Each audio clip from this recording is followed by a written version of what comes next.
Assalamualaikum warahmatullahi wabarakatuh. Waalaikumsalam warahmatullah. Kif halak ya Ustaz? Alhamdulillah Nabi khair. Kif haluka Rehan? Alhamdulillah Nabi khair. Sudah lama sekali kita tidak melakukan acara podcast seperti ini lagi sepertinya. Sudah banyak halangan juga sih.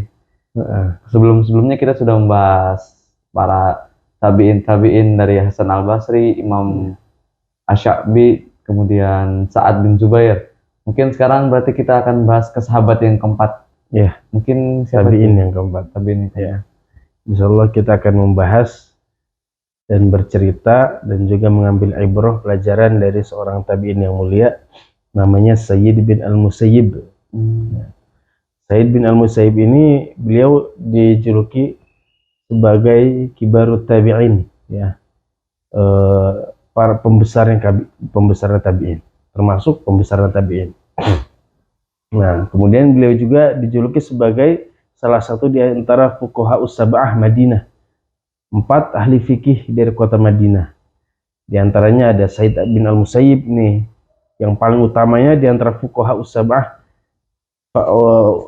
ahli fikih di Madinah, yang paling utama itu Said bin al-Musayyib ya. Yang kedua adalah Urwah bin Zubair, adiknya Abdullah bin Zubair. Ya, kemudian ada juga Al-Qasim bin Muhammad bin Abu Bakar, cucunya Abu Bakar As-Siddiq. Nah, kemudian ada juga Sulaiman bin Yasar. Kemudian ada juga Sulaiman bin Yasar ini bekas budaknya istri Rasulullah namanya Maimunah. Dan ada Khuwarijah bin Zaid, yaitu anaknya Zaid bin Thabit ya. Dan lain-lain di antara fuqaha us-sab'ah. Dan Said bin al-Musayyib ini ya merupakan salah satu tokoh yang luar biasa ya, karena beliau disebutkan dalam sejarah itu beliau selama hidupnya tidak pernah, kalau sholat itu selama hidupnya sholat itu tidak pernah melihat punggung orang di depannya. Berarti artinya apa? Kalau nggak pernah melihat punggung orang di depannya berarti selalu di saf pertama selama 40 tahun. Mengejar keutamaan saf pertama. Iya. Selama nggak pernah melihat punggung orang dan tidak pernah tertinggal takbiratul ihramnya imam. Tidak pernah tertinggal takbiratul ihramnya imam ketika hidup beliau selama 40 tahun. Jadi selama 40 tahun selalu, bahkan bisa jadi beliau lebih awal daripada para imam-imam masjid ya, karena tidak pernah tertinggal takbiratul ihramnya imam. Nah, ini luar biasa memang keutamaan Said bin al-Musayyib ya, dalam hal pengamalan hadis, pengamalan ibadah itu, pengaplikasiannya itu benar-benar menjadi contoh bagi kita semua kaum muslimin ya. Dan beliau ini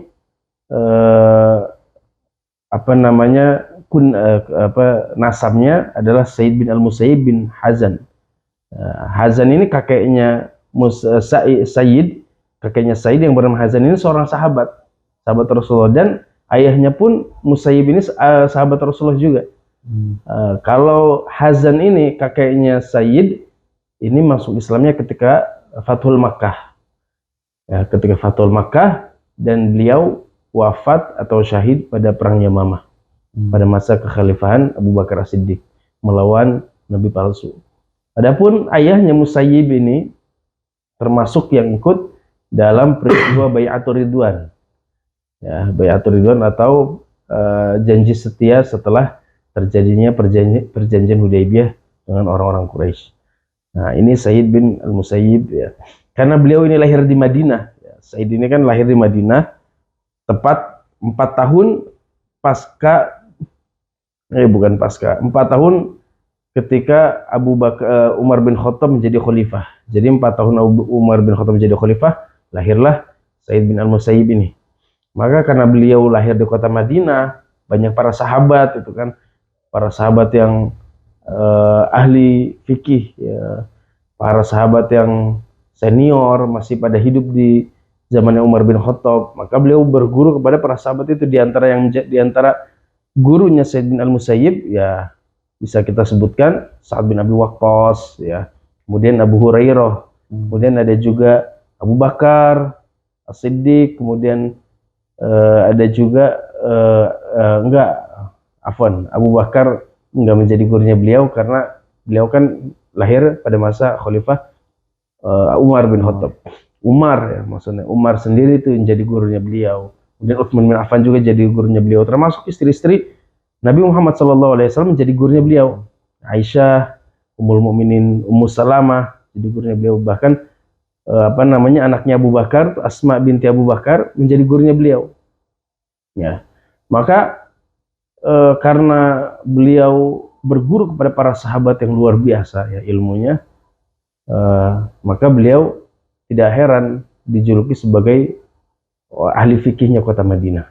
Bahkan suatu hari ya, termasuk beliau juga berguru kepada Abdullah bin Umar, anaknya Umar bin Khattab. Nah, beliau suatu hari ketika beliau sudah dewasa, beliau pernah mengisi di Masjid Nabawi. Nah, ketika beliau mengisi di Masjid Nabawi, memberikan fatwa, nah itu dilihat oleh Abdullah bin Umar. Apa jawaban Abdullah bin Umar ketika melihat ketika melihat siapa? Said bin Al-Musayyib sedang memberikan fatwa kepada jamaahnya. Kata Abdullah bin Umar, orang ini adalah orang yang benar-benar faqih, layak memberikan fatwa. Kemudian kata Abdullah bin Umar, nggak sampai gitu. Kata Abdullah bin Umar, seandainya Rasulullah masih hidup dan melihat orang ini, beliau pasti akan bangga. Sampai segitu ya Said bin Al-Musayyib ini. Bahkan Said bin Al-Musayyib ini saking cinta kepada ilmu ya, beliau rela dan senang untuk menikah dengan salah satu putri dari sahabat mulia, yaitu Abu Hurairah. Jadi beliau itu menantunya Abu Hurairah. Abu Hurairah punya anak perempuan, dinikahi sama Said bin Al-Musayyib. Padahal beliau itu kan termasuk Quraisy. Said bin Al-Musayyib termasuk Quraisy. Ya, termasuk dari golongan Quraisy karena beliau itu dari Bani Makhzum. Di antara Bani Makhzum yang kita kenal, Khalid bin Walid yang kemarin kita bercerita di masjid dengan anak-anak gitu kan. Khalid bin Walid dari Bani Makhzum, termasuk Abu Jahal dari Bani Makhzum. Nah, orang-orang Quraisy itu banyak yang menawarkan kepada Said bin Al-Musayyib untuk dijadikan mantu. Nah, karena kan Quraisy itu nasabnya mulia, ya enggak? Yang nasab Rasulullah mulia, luar biasa. Tapi Said bin Al-Musayyib tidak memandang kemuliaan nasab. Beliau lebih memandang kemuliaan ilmu. Maka beliau lebih memilih menikah dengan putrinya Abu Hurairah radhiyallahu anhu karena ilmu. Karena Abu Hurairah kan terkenal dengan sahabat yang paling banyak meriwayatkan hadis. Ya. Betul, makanya luar biasa di situ Said bin Al-Musayyib. Ya. Kemudian di antara kisah yang paling unik ya. Oh ya, termasuk Said bin Al-Musayyib juga beliau setiap tahun itu berhaji.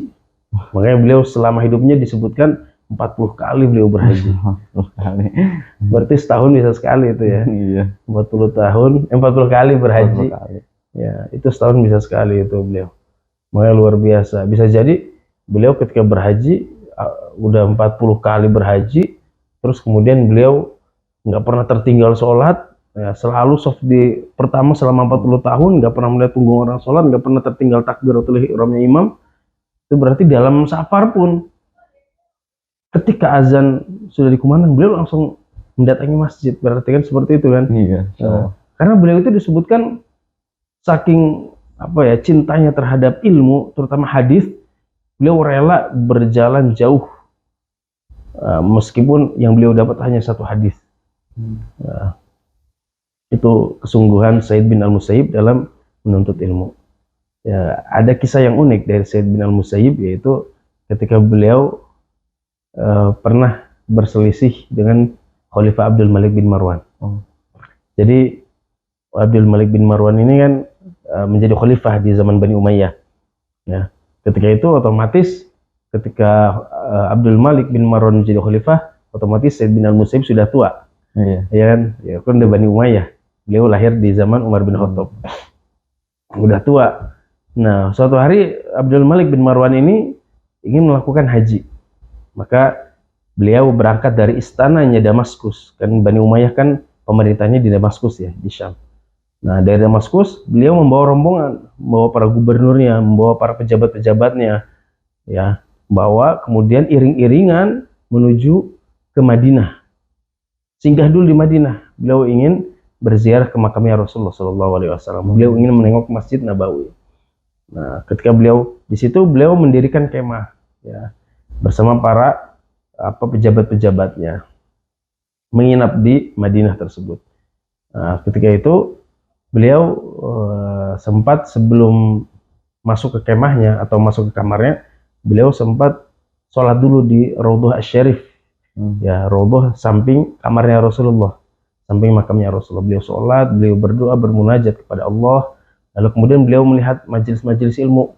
Ada Said bin Al-Musayyib, ada majelis ilmunya Urwah bin Zubair, ada majelis ilmunya Abdullah bin Rabi'ah, ya banyak, Utbah bin Rabi'ah, banyak macam-macam majelis ilmu. Lalu kemudian setelah itu beliau langsung masuk ke kemahnya. Beliau istirahat di dilindungi oleh para bodyguard, pengawal-pengawal beliau.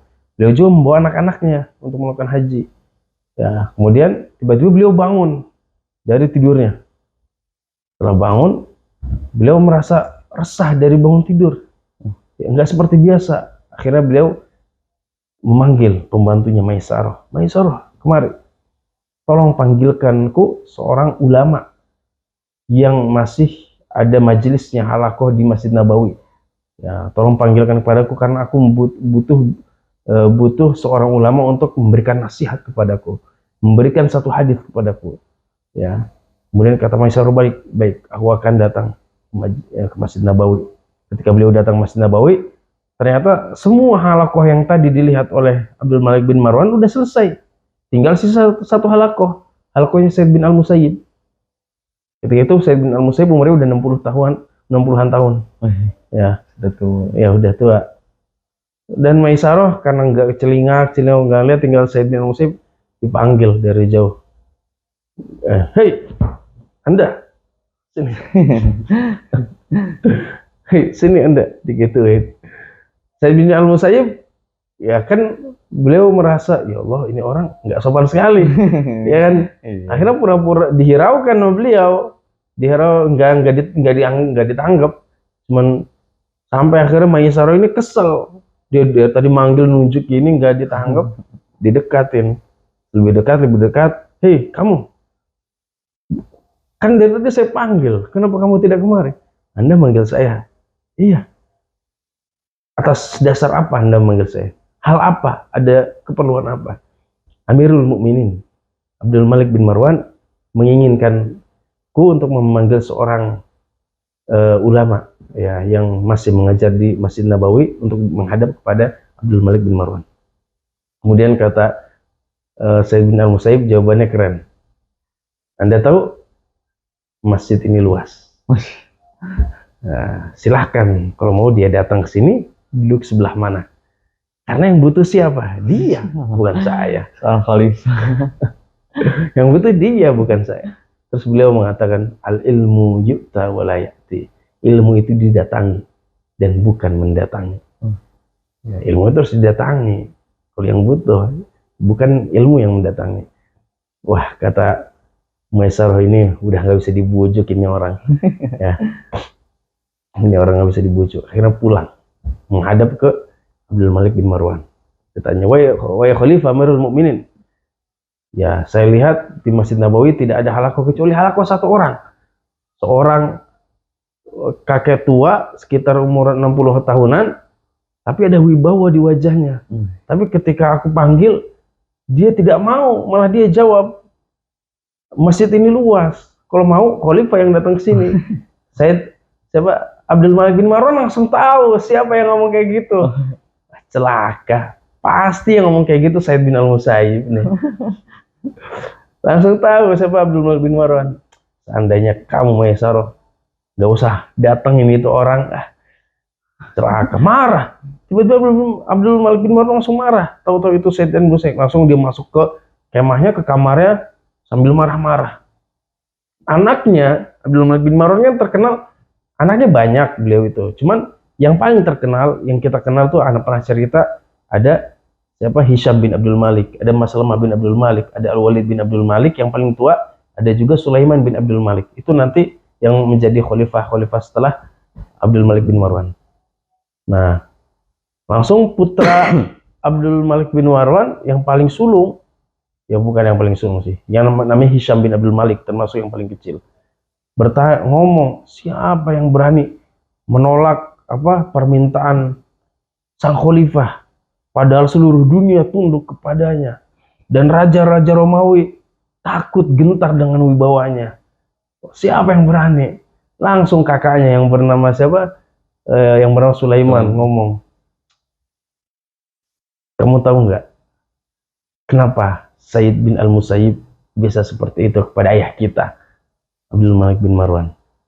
Hisham penasaran, kenapa wahai Hisham? Karena dulu ya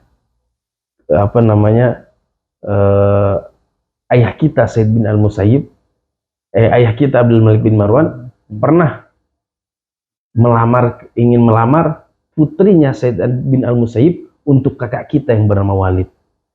Nah, jadi Abdul Malik bin Marwan itu dulu pernah datang ke Said bin Al-Musayyib dan mencoba melamar putrinya untuk anak pertamanya Abdul Malik bin Marwan, namanya Walid.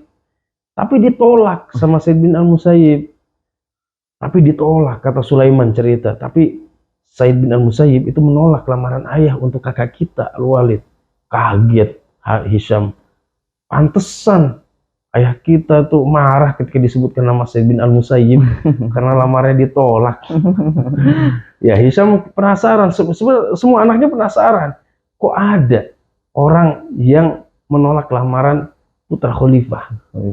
Ya kan asing ini. Kenapa alasannya kan? Akhirnya ini semuanya penasaran. Akhirnya tiba-tiba salah satu pengawal dari Abdul Malik bin Marwan tiba-tiba memotong pembicaraan mereka. Aku tahu, ya, aku sebenarnya punya cerita kenapa Said bin Al-Musayyib menolak lamaran dari Khalifah Amirul Mukminin. Semuanya akhirnya anak-anaknya mau mendengarkan, ceritakan kepada kami. Akhirnya semua anak-anak Abdul Malik bin Marwan mendengarkan. Akhirnya beliau cerita. Jadi Said bin Al-Musayyib ini di dalam kan mengisi majelis mengisi kajian di Masjid Nabawi. Ya, mengisi kajian di Masjid Nabawi. Muridnya banyak. Di antara murid dari Said bin Al-Musayyib itu namanya Abdullah bin Abu Wada'ah. Abdullah bin Abu Wada'ah lebih dikenal sebagai Abu Wada'ah. Ya, Abdullah bin Abu Wada'ah ini salah satu murid Said bin Al-Musayyib yang tidak pernah absen dalam majelisnya. Bahkan beliau itu paling bersemangat dan berlomba-lomba untuk bisa duduk tepat di saf pertama, tepat di hadapan Syekh Said ini.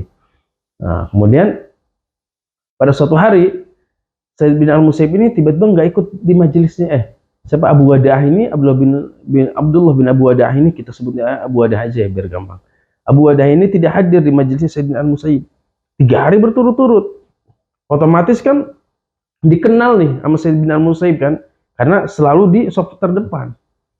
Tiba-tiba 3 hari nggak datang. Selama 3 hari itu Said bin Al-Musayyib itu tanya ke teman-temannya, ada yang tahu nggak kabarnya Abu Wada'ah? Kemana? Kok nggak hadir ke majelis kita selama 3 hari ini? Kemudian pada nggak tahu kabarnya. Pada hari keempat datang siapa Abu Wada'ah ini. Ketika datang ditanya, majelis selesai, Said bertanya kepada Abu Wada'ah, "Wahai Abu Wada'ah, 3 hari kemarin kemana engkau? Nggak hadir di majelisku. Ada urusan apa?" Akhirnya dijawab sama Abu Wada'ah, "Wahai Syekh, maafkan aku karena kemarin istriku meninggal. Maka aku harus mengurusi pemakaman istriku, memandikan, mengurusi jenazahnya. Maka 3 hari aku tidak bisa ikut kemari." Kemudian kata Said bin Al-Musayyib, "Kenapa engkau tidak cerita? Kalau engkau cerita, aku pasti akan membantumu. Aku akan bertakziah ke rumahmu." Kata Abu Wada'ah, "Syukran jazakallah khairan ya Syekh. Semoga Allah membalas kebaikanmu." Akhirnya pas mau pulang dipanggil lagi, "Wahai Abu Wada'ah, kemari. Kamu ada niatan mau menikah lagi enggak?" "Enggak ya Syekh. Siapa yang mau menikah dengan orang yang terlahir yatim dan miskin seperti saya? Saya tidak punya harta kecuali 2 dirham aja di rumah. Siapa yang mau menikah dengan saya?" Gitu. Pertanyaan saya kan enggak itu. Pertanyaan saya, Anda mau menikah atau enggak? Kan simpel jawabannya. Kalau mau, enggak. Ya, kata siapa namanya Abu Adah, mau wahai Syekh, cuman siapa yang mau menikah? Aku akan menikahkan putriku untukmu. Kaget, bagai disambar petir Abu Adah. Ya, mana mungkin putra khalifah aja dia tolak, kok mau menikahkan putrinya dengan saya? Ya, akhirnya wah ini langsung siapa Said bin Al-Musayyib melihat sekeliling Masjid Nabawi masih ada orang nggak? Ada orang dipanggil, dijadikan saksi. Saat itu juga dinikahkan. Kan nggak mesti ada perempuannya kan? Iya. Yang penting ada walinya. Walinya itu ayahnya Said bin Al-Musayyib ya, wali dari perempuannya. Nah, seperti itu. Nah, Abu Adah disuruh pulang, ngambil uang 2 dinarnya, uang 2 dirhamnya, diambil jadikan mahar. Aku nikahkan kau dengan putri zawajtuka binti atau enggak bi ibnati bimahri dirhamain nakdan ya. Ya, akhirnya sah, udah sah pulang. Beliau dalam keadaan puasa itu Abu Adah. Ketika pulang menjelang maghrib, beliau masuk ke rumah, menghela nafas, nggak ada apa-apa. Ini mau buka puasa pakai apa ya? Aduh, mau minjem uang. Beliau ngomong di kisahnya itu disebutkan seperti itu. Aku ingin minjam uang, tapi minjam ke siapa ya? Untuk membeli keperluan diriku katanya. Akhirnya beliau ternyata masih punya sisa roti dan juga zaitun. Akhirnya beliau berbuka dengan roti dan zaitun. Baru 2 suapan untuk berbuka, ada yang mengotok pintu. Tok. Siapa? Kata Abu Adah. Ini saya Sayyid. Beliau mikir, Abu Adah, saya nggak punya teman namanya Said kecuali guru saya, Said bin Al-Musayyib. Said siapa? Said bin Al-Musayyib. Wah, langsung buka dia buka pintunya. Ada apa wahai guru? Seharusnya aku yang mendatangimu, bukan kamu mendatangimu. Karena Said bin Al-Musayyib itu terkenal kalau sudah keseharian itu, kalau nggak pulang ke rumah ya di masjid, nggak mungkin mampir-mampir ke rumah orang. Baru kali ini selama 20 tahun mampir ke rumah orang, dan rumahnya adalah rumah muridnya lagi, Abu Adah. Apa orang kata siapa namanya, kata Abu Adah, ada perlu apa ya Syekh? Kalau engkau menyesal telah menikahkan putrimu dengan aku karena aku miskin, nggak apa-apa ya Syekh. Daripada engkau meneruskan pernikahan ini, malah aku yang nggak enak nanti. Aku udah negatif thinking, bingung ini mau ngapain sebenarnya, perabotan nggak ada di rumah kan gitu. Itu yang diucapkan oleh siapa, Abu Adah. Bukan itu yang aku keperluanku kesini, justru karena kau sudah menikah tadi pagi. Tidak baik dalam syariat jika seorang yang sudah menikah berpisah dengan istrinya. Maka aku bawakan istrimu. Wah, pas dilihat, wah, mau bawa anaknya. Tepat di belakang Said bin Al-Musayyib, karena putrinya malu, jadi dia sembunyi di belakang Said bin Al-Musayyib. Akhirnya kata Abu Adah, tunggu ya, saya jangan masuk dulu, aku mau ada urusan dulu. Dan dia masuk ke rumah, dia naik ke atap rumah, dia manggil tangga-tangganya, dia panggil tangga-tangganya, woi tanggaku, kemari, minta tolong temani dulu istriku, aku ingin memanggil ibuku. Siapa istrimu? Itu Said bin Al-Musayyib telah menikahkan putrinya untukku, dia menjadi istriku. Kata tangannya, mustahil. Gak mungkin, putra dari khalifah aja ditolak. Masa engkau yang miskin, gak punya apa-apa, dinikahin sama Said bin Al-Musayyib. Karena tetangga-tetangga di Madinah itu tahu Said bin Al-Musayyib itu putrinya paling cantik di Madinah. Masya Allah. Ya, akhirnya mereka nggak percaya. Ini Abu Adah seganteng apa sih? Said bin Al-Musayyib mau menikahkan putrinya sama Abu Adah. Akhirnya, kalau kamu tidak percaya, lihat tuh di depan pintu rumah saya, Said bin Al-Musayyib telah membawa putrinya. Akhirnya tangga-tangganya datang dan wah bener, Abu Adah ini menikah dengan putrinya. Akhirnya istrinya Abu Adah ini, anaknya Said bin Al-Musayyib, diajak ngobrol dulu sama tetangga-tangganya. Akhirnya Abu Adah pergi ke rumah ibunya, jauh, panggil. Ibunya dipanggil, ibunya juga nggak percaya. Kamu jangan bohong. Masa? Pas sudah sampai rumahnya, beneran. Kaget langsung, ibunya marah ke Abu Adah. Wahai putraku, haram wajahku bertemu wajahmu sampai aku menghiasi anaknya Said bin Al-Musayyib. Jadi selama 3 hari itu didandanin dulu, di briefing dulu putrinya Said bin Al-Musayyib sama ibunya Abu Adah, di briefing, dikasih tahu Abu Hadah itu dulu kecilnya seperti ini, di briefing supaya kenal dengan Abu Hadah dari sisi ibunya, karena ibunya kan lebih tahu tentang Abu Hadah. Udah 3 hari di briefing baru tinggal satu rumah. Ketika tinggal satu rumah, akhirnya datang ke majelisnya Abu Hadah, majelisnya Said bin Al-Musayyib dalam keadaan Abu Hadah sudah menikah. Setelah selesai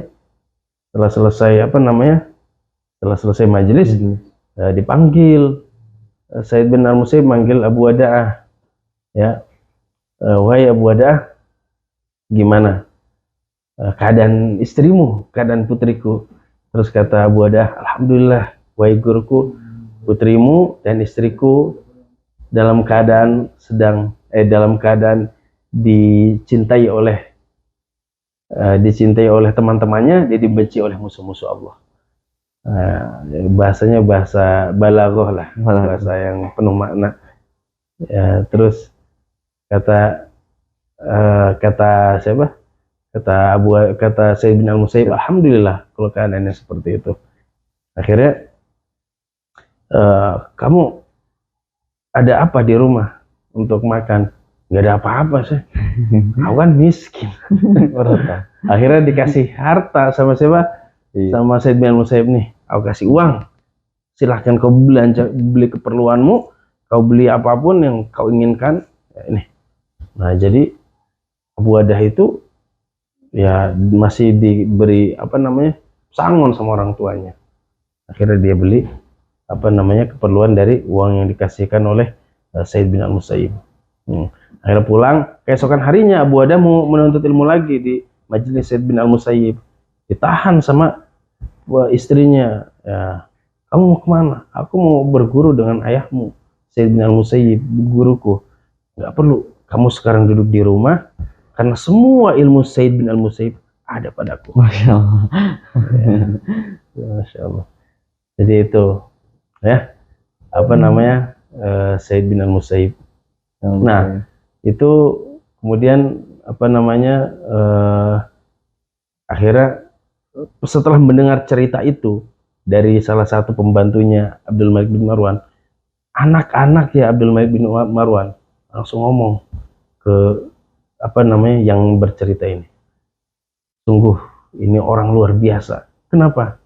Orang ini benar-benar telah menjadikan dunia sebagai kendaraan dan perbekalan untuk akhirat. Dan orang ini, yaitu Said bin Al-Musayyib, telah menggadaikan dan menjual keluarga serta dunianya untuk akhirat. Orang ini benar-benar orang yang ikhlas. Ya, terus ditanya, aku pernah bertanya, ada seorang yang tiba-tiba nyaut, aku pernah bertanya kepada Said bin Al-Musayyib, kenapa engkau tidak mau menikahkan putrimu dengan putra khalifah? Ya, semua orang ingin menjadi salah satu bangsawan dari pangeran, termasuk ke dalam keluarga pangeran, keluarga Bani Umayyah. Ya, kemudian kata Said bin Al-Musayyib, aku khawatir anakku yang sudah aku didik dengan agama dan ilmu, yang aku didik dengan ilmu dan akhlak, aku khawatir itu semua akan hilang dengan dunia yang ia dapatkan ketika ia berpindah dari hidup yang sederhana menuju hidup yang mewah. Aku takut ya anakku itu dulu di sini hidup bersamaku, semuanya serba susah, tapi ketika dia menikah dan menjadi putri Bani Umayyah, apapun yang dia minta dia bisa dapatkan. Aku tidak mau itu semua terjadi kepada putriku. Ya, itulah kisah dari Said bin Al-Musayyib, dan beliau akhirnya wafat pada tahun 494 Hijriah di umur 79 tahun. Pada tahun 94 Hijriah itu dijuluki sebagai tahun wafatnya para fuqaha. Dah. Syukran Ustaz, jazakallahu khairan katsiran atas ceritanya dari Said bin. Ya. Afwan wa iyyak. Mudah-mudahan ini bisa jadi inspirasi kita semua ya. Amin ya rabbal alamin. Amin. Baik Ustaz, karena sudah waktu menjelang malam juga, kita tutup pertemuan kali ini dengan bacaan hamdalah. Alhamdulillahirrahmanirrahim. Doa kafaratul majlis. Subhanallahumma wa bihamdika asyhadu an la ilaha illa anta astaghfiruka wa atubu ilaik. Wassalamualaikum warahmatullahi wabarakatuh. Waalaikumsalam warahmatullahi wabarakatuh.